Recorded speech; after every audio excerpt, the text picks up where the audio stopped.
COVID 1984 show, thank you for tapping in. Let's get right to it. This video is in response to some controversy that's happening at the Meridian Library.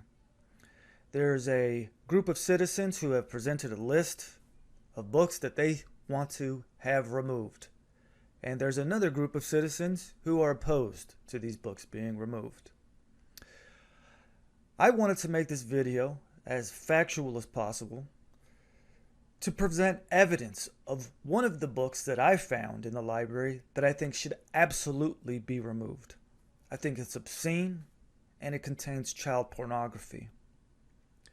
I think it's important that I not interject a lot of my emotions or opinions about the overarching cultural implications of these type of books being in the library. I'll do that in another video. But I wanted to make this video mostly about just presenting some evidence of one of the books inside of the library. The people who oppose having these books removed are doing so in the name of saving Captain Underpants, because Captain Underpants is on the list of books to be removed. And it's on the list because it has some homosexual activity going on in it, homosexual references. But there are more books, and there are books that are much more graphic and, in my opinion, disturbing than Captain Underpants. And I want there to be some evidence of this book. So let's get right to it. The book is called Flamer, and it's about a 13-year-old boy who goes to camp. I'm going to go over 3 scans that I took from the book Flamer. It's graphic, so please, if you have any children or you're listening to this around children, consider having them leave the room, because it's very graphic material. So scene 1. He says, "Hey Elias, where did you go?" "I'm in here with Mark and Bobby." This is a voice coming from a tent. "Hey guys, what you doing?" "Taking care of business. Have a seat."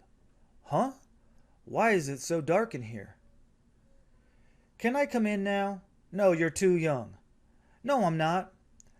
"Fine, but you'll have to prove it." The main character says, "I will." Uh-oh. I think I figured out what taking care of business means. Here's a hand holding a Mountain Dew bottle. They say, "We're each busting a load into this bottle. If you don't come, you have to drink it. Ha ha ha ha." Now, the next scene is a young man with his pants down, exposing his genitals to the main character. And another voice says, "Gimme that, I'll show you." Let's go on to the next page. The next page goes into a scene where the main character is having some sort of flashback or internal dialogue, where he says, "I learned about masturbation 2 years ago, kind of by accident. Nobody ever told me what it was. One day when everyone was out of the house, I came across a videotape hidden behind the TV. My dad had hidden movies here before with dirty scenes like Fatal Attraction. It was exciting to see boobs and butts. But this time it was different. I could see everything. People were doing things that I didn't even know were possible or even allowed." He's saying to himself, "Why is there so much hair? Those dicks are so big." Next scene over here, you could see this naked boy sitting in front of a TV, and his hand is looks like he's masturbating. "I started watching my dad's porn a lot while I was naked, and eventually I stumbled upon a surprise sensation." "What? Oh?" "It felt so good, but then I felt really guilty about it. I knew watching porn was against the rules, so this new feeling had to be a sin. And now here I was in this tent full of people jerking off, and I feel like I'm in moral danger." Then you hear a voice, "Oh yeah, oh baby." So he's having a flashback to when he found his dad's pornography and he began to learn how to masturbate. Next scene. He yawns. He says, "Well, I'm gonna turn in. Pretty long day. Night, Navarro."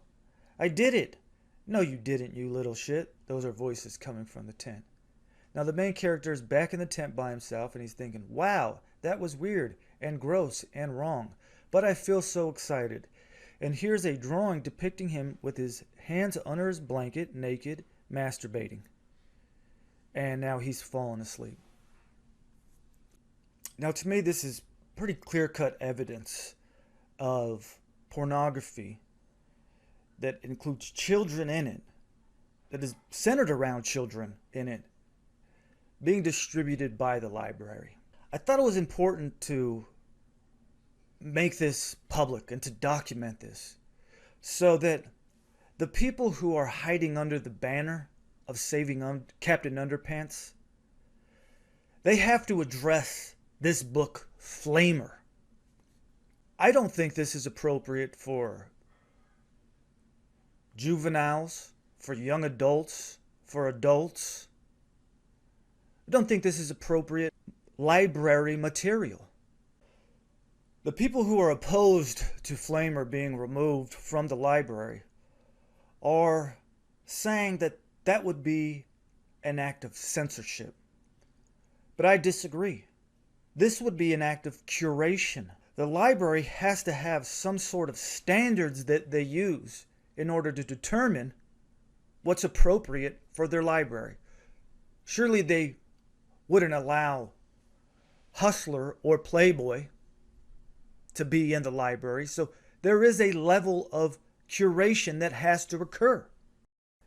The people who are opposed, including Meridian City Councilwoman Elizabeth Liz Strader, say that our libraries are under attack by extremists.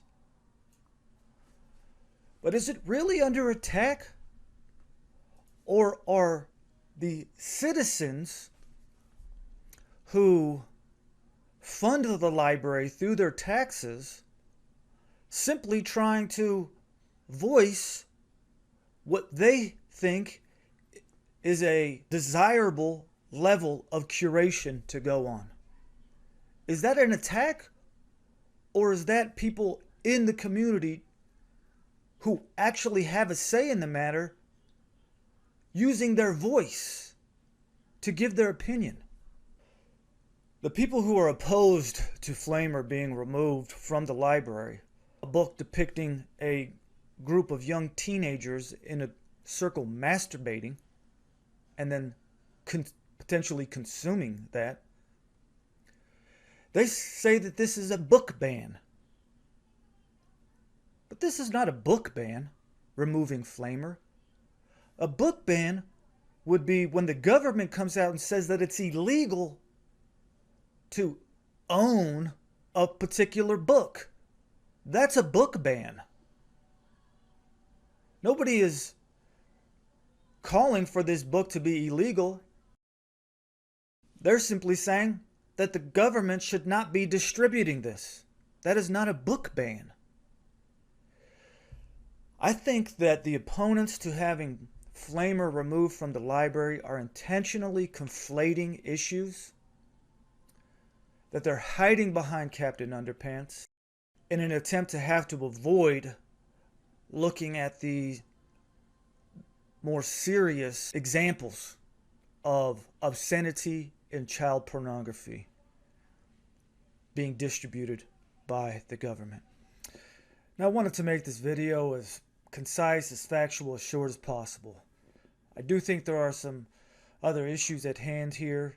Cultural decay, cultural Marxism, people intentionally driving a wedge between children and their families in order to create statists. But I wanted to make this video to present evidence so that you, the viewer, can have some information and come to your own decision as to whether or not you think this is appropriate library material. If you don't think it's appropriate library material, please consider writing to the library, showing up to the next meeting. It's going to be taking place in, I believe, a week. I'll have links posted on the video. You can follow me on Facebook. And there's also some other groups that are online that are activists working to clean up the library, essentially. That's what's going on here. So if you're in Meridian, or you're in a surrounding area, or just a concerned person in general, please consider reaching out to the Meridian Library and Meridian City Council, especially Liz Strader, the Meridian Councilwoman, who is actively working to not have these obscenities removed from the library. Get in touch with them. Let them know how you feel. Give them a call. Write them a letter. It really is imperative that people in the community step up, get involved, and hold folks accountable for the type of material that's being distributed at the library. And it doesn't matter if this is in the kids section or the adult section. This doesn't belong in the library, in my opinion. But I'd like to hear from you. Thank you for tapping into the HOVA 1984 show as always. Peace.